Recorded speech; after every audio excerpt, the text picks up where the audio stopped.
10 Strange German Laws. Fact versus fiction. Germany is well known for being a country with a million different laws, rules and regulations about everything from signing forms to building houses. There are many blogs and news outlets online that talk about any number of crazy German laws, some of which are either outdated or simply wrong. Today, I've looked into a few of those and tried to weed out truth from fiction. Ready? Here we go.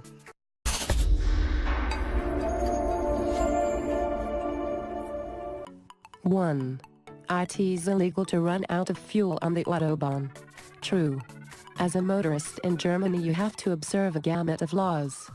One of your obligations as a driver is to make sure to always fill up the tank on time.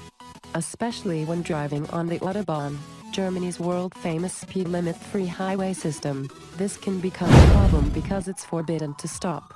Yes, that's right, if you pull over you better have a good reason for it. Running out of fuel doesn't count. In fact, it's considered personal negligence and can get you a nice fine or even a point in Flensburg, which hosts the nationwide database of traffic violators, sometimes also called Verkehrsunterkarte, traffic's intercard file. 2. It is forbidden to work in an office without window. False. You don't have the right to an office with window in Germany. Many blogs and English resources wrongly report there's a law which says that it's illegal to work in an office without windows, while the actual law only states that offices have to be at moderate temperatures and sufficiently aired, which may also be accomplished by air conditioning. 3. It is forbidden to tune the piano at midnight. True. Germans love their silence, even if it needs to be upheld by a battery of laws, rules and regulations. For example, the Federal High Court of Justice has ruled that making music or practicing your instrument in rental apartments is only allowed between 8 o'clock-12:00 and 1400 hours-20:00. So, when inspiration strikes, make sure to consult the clock first. But even while considering these time frames, the total length of playing time is limited, depending on the instrument. For example, piano players get up to 2 hours per day, whereas drummers have to limit themselves to 45 minutes in summer and 90 minutes in winter. 4.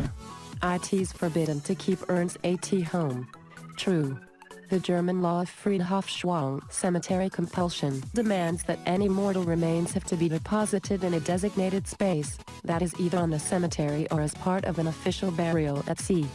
Originally conceived for hygienic reasons, this law therefore forbids the safekeeping of urns at home, although in some parts of Germany this law is slowly being eased, for example in Bremen, where since the 1st of January, 2015 it is now allowed to scatter about the ashes of loved ones on private property, provided that no ants are present which might carry the remains onto the balconies and flower beds of neighbors.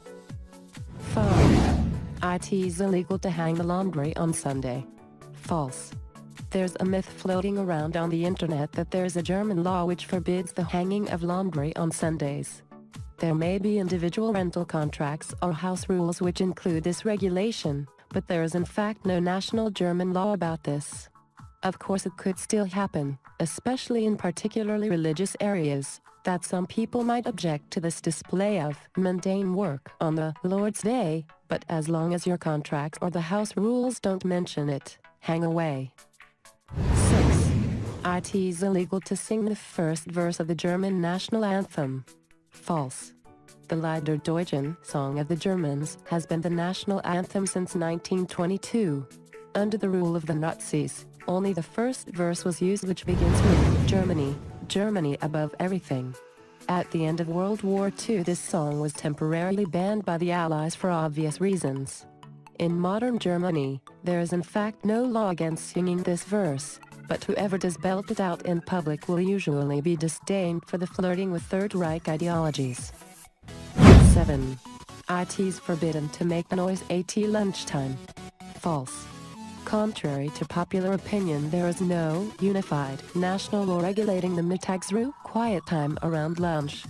While there have been some rules and regulations in the past in certain federal states, they have mostly been lifted. Careful though. Similar to the laundry issue above, this matter may still be part of a rental contract or house rules.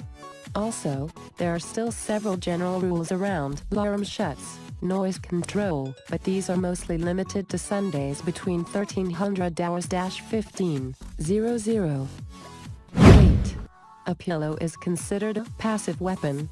Unclear. According to many blogs and forums in Germany, a pillow can be considered a passive weapon, that is a weapon used in defense against another individual and/or weapon.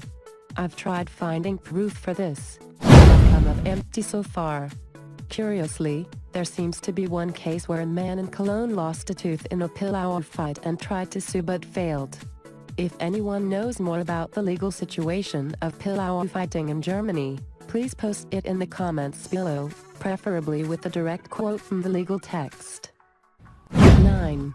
Saying "do" to a policeman will cost you. True. As if it weren't difficult enough for German learners to discern the social minutiae of when to say "do" or "sie," addressing a policeman in second-person singular can be cause for a fine of up to 600 euros.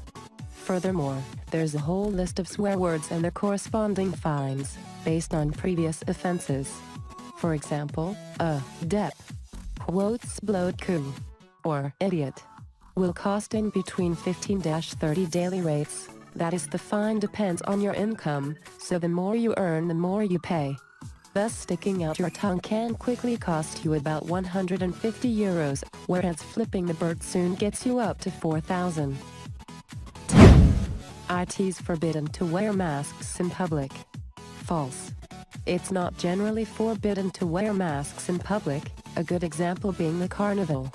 There is, however, a Vermummungsverbot which forbids participants of marches and rallies to cover up their face in order to obscure their identity, punishable with a fine or jail time to up to 1 year. In reality, it's not always that easy to enforce this law, however, since it's often disputable what exactly constitutes a full face cover, and the criminal prosecution of this offense can often be very lengthy and costly.